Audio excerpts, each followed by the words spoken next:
Tian pachat long kazu lian gan big pa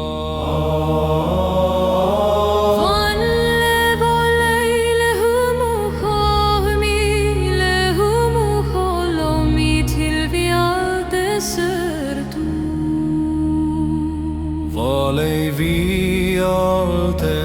harapani ahrinmi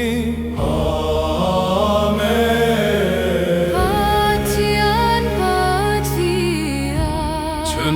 cheunak patian tak patian ahrinmi an silo zeizung vialte asertu pae pumkatan si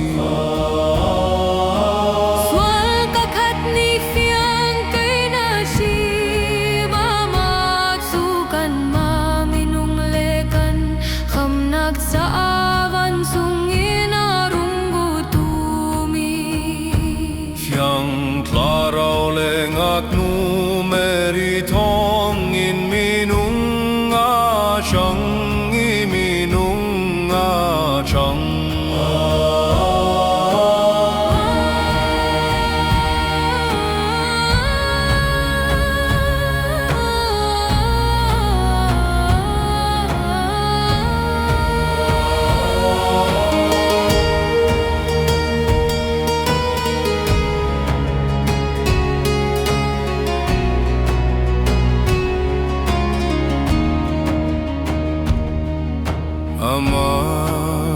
Pontius Pilate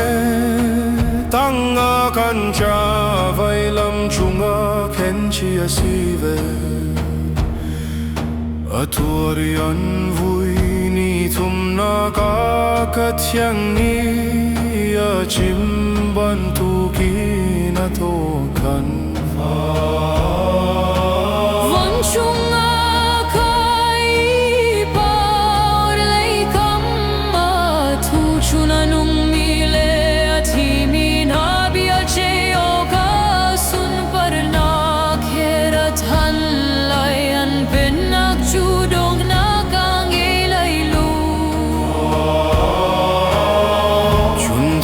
ralbawi pa nun na petu pasinin na chuakmi pale papahe mung khata biakmi le sun parnak pekmi prophet na mangin biachimmi khakazu